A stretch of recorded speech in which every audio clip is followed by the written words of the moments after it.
বাংলাদেশের মানুষের ভালোবাসা হচ্ছে ফুটবল, কিন্তু বিয়ে হয়েছে ক্রিকেটের সঙ্গে।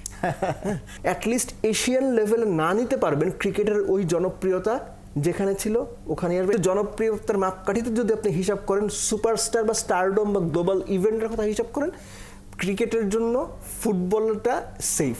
ক্রিকেটটা তো বাংলাদেশে অনেক বেশি জনপ্রিয়, কিন্তু রিসেন্টলি বাংলাদেশের ওরকম ইন্টারন্যাশনাল ম্যাচ নেই। জিম্বাবুয়ে সিরিজের আরও কিছুদিন বাকি রয়েছে, সেই বিষয় নিয়ে আলোচনাটা এখনও সেভাবে শুরু হয়নি। এর মধ্যে অর্থাৎ ঢাকা প্রিমিয়ার লিগ নিয়ে আসলে ন্যাশনাল টিম নিয়ে যেরকম আলোচনা হয় বা মানুষের আগ্রহ থাকে, ঢাকা প্রিমিয়ার লিগ নিয়ে হয়তো বা ওরকম কোনো আলোচনা হয় না সাধারণত। কিন্তু যখন এই ধরনের সিচুয়েশন, অর্থাৎ একটা গ্যাপ রয়েছে ক্রিকেটের, এই সময়টাতে ফুটবল নিয়ে একটা ক্রেজ আমরা দেশে দেখতে পাচ্ছি।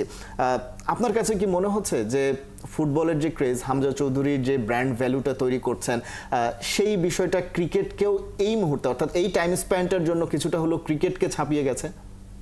মানে আপনি পার্টিকুলারলি এই ধরেন 7 দিন 10 দিন 15 দিনের কথা বলছেন, এরকম কিছু?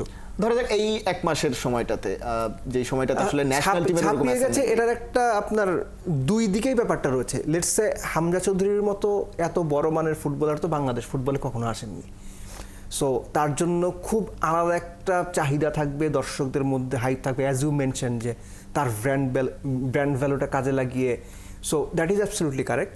আবার অ্যাট দ্য সেম টাইম ধরেন যেই মুহূর্তে বাংলাদেশের ফুটবল খেলাটা হচ্ছে, আপনি সোশ্যাল সাইটে যদি বাংলাদেশের মানুষের ছবি আপনি দেখেন, এটা শুধুমাত্র এই ম্যাচটা না, আপনি বুঝতে পারবেন যে ক্রিকেটে আমি যখন ক্যারিয়ার শুরু করি তখন যারা সিনিয়র ছিলেন একটা কথা বলতেন, এটা খুব পরিচিত কথা, যে বাংলাদেশের মানুষের ভালোবাসা হচ্ছে ফুটবল, কিন্তু বিয়ে হয়েছে ক্রিকেটের সঙ্গে।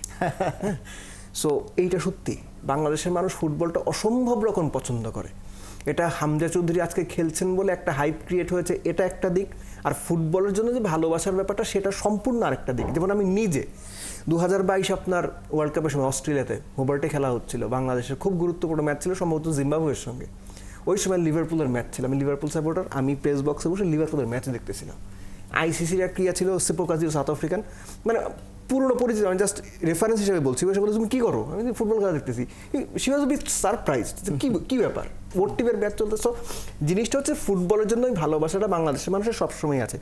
কিন্তু হয় কি, আপনার নিজের টিম যখন কোনো পার্টিকুলার একটা বেটার স্টেজে না খেলতে পারে, আপনি যতই ফুটবল ভালোবাসেন, একটা সময় গিয়ে আপনি বেটার স্টেজে যে স্পোর্টসটা রয়েছে, নট নেসেসারি ক্রিকেট, এটা হকিও হইতে পারতো, যে আপনি হকি ওয়ার্ল্ড কাপ খেলতেছেন, কিংবা আপনি শুটিংয়ে আপনার পার্টিসিপেন্ট গোল্ড মেডেল চ্যাম্পিয়নশিপের জন্য অলিম্পিকে লড়তেছে বা কমনওয়েলথ গেমতে লড়তেছে, আপনার ফোকাসের জায়গাটা ওখানে চলে যাবে। সো ক্রিকেটের ব্যাপারটা ওই রকম, যে ক্রিকেট এমন একটা স্টেজে চলে গেছে যে আপনি ফুটবলকে যে পর্যন্ত অ্যাটলিস্ট এশিয়ান লেভেলে না নিতে পারবেন, ক্রিকেটের ওই জনপ্রিয়তা যেখানে ছিল ওখানে আসবে। হ্যাঁ, এটা হয়তো একটু আপস অ্যান্ড ডাউনস থাকবে।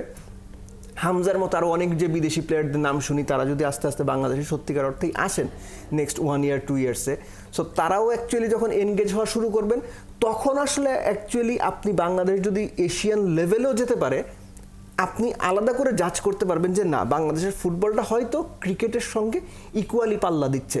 কিন্তু জনপ্রিয়তার মাপকাঠিতে যদি আপনি হিসাব করেন, সুপারস্টার বা স্টারডম বা গ্লোবাল ইভেন্টের কথা হিসাব করেন, ক্রিকেটের জন্য ফুটবলটা সেফ।